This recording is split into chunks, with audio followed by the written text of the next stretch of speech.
this weekend we saw a bit of a warm-up, so we've got more of the mild side of fall, and that's actually going to continue into today. We're going to see a pretty mild start to this week, but we're going to start seeing some rain chances, especially the further westwards you are. And then as we get into the middle of the week, we're going to see cooler and drier weather make its way in before we start to see some more rain chances once we get around Halloween. And that won't be the end of that, as we can see another storm system trying to make its way in once we get towards the end of the weekend. Let's start with looking at yesterday, because I mentioned it was pretty mild, and yeah, we're looking at a lot of us into the lower 60s, upper 50s, a little bit cooler along the North Shore, but overall pretty nice day, especially with the sunshine we end up having on Sunday to get outside.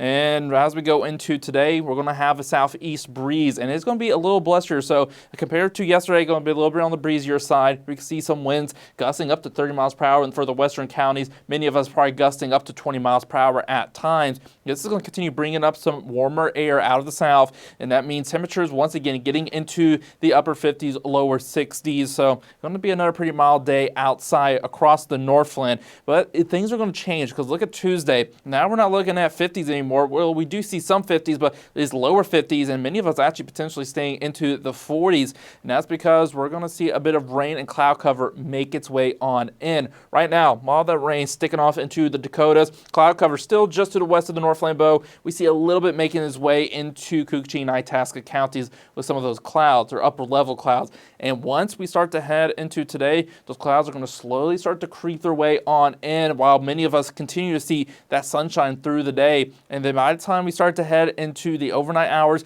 this is where we start seeing those showers start to push on in. And again, it's primarily going to affect the western counties before we start to see some more potentially pushed in as we get into Tuesday. And now something to keep on is how far this rain will start to push into the east, because this model shows it pretty progressive, showing again into the Twin Ports, even close to around Hayward, even showers around the Bayfield Peninsula. But if you look at here, the rain probability, you'll notice there's a pretty sharp gradient. Again, furthest west, we're looking at a pretty high probability of seeing rain. But once you start getting around the Iron Range and the Twin Ports, this is where it becomes a lot more 50-50 if we do see some rain or not. And then by the time you start getting further east, those probabilities really drop right on off. So the furthest west, that's where we're highest likely to see some rain compared to areas right in the middle of the Northland. In fact, if you look at the rain totals, here's the HRRR model. That's the first model I showed you, showing that rain pushing its way all the way up towards the Twin Ports and even a little bit further east. And it shows a lot of the rain getting right into the middle here, around probably over half an inch. And we do expect around half an inch to be possible with this rain, if not a bit more. But if you look at another model, this is the GRAF model. It shows it staying way off to the west, most of the Northland actually staying dry.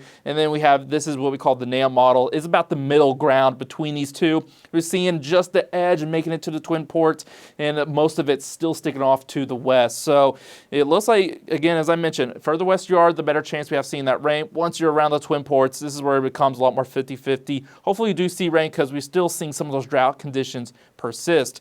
And as we continue through the week, though, we're going to stay pretty cool, because I mentioned, as you saw earlier, Tuesday going to be quite cooler. Might warm a little bit on Wednesday, but overall we're going to be staying pretty close to seasonal, which means a lot of us into the 40s and lower 50s to finish off the week going to the weekend. Part of the reason is because we're going to have more systems make their way on through. We're going to have one around Halloween, bringing in some scattered showers, potentially not a ton of confidence, but a lot of the models are showing some showers making their way in Thursday going into Friday. And then after probably a little bit of a calmer Saturday, as we get into Sunday, another system to roll on through. Again, probably bringing in some rain. And of course, with both systems, there might be some snowflakes mixed in, but temperature is going to be a little bit too warm for there to be too much of any accumulation. So mostly going to be rain, maybe some snowflakes mixed in. So looking at our 7-day forecast, if you're a fan of more mild side of fall, well, today's your day to get outside, especially with all that sunshine, before we start to cool down for the rest of the week. And we'll have our rain chances not just coming Tuesday, but also coming in for around Halloween and heading later into the weekend.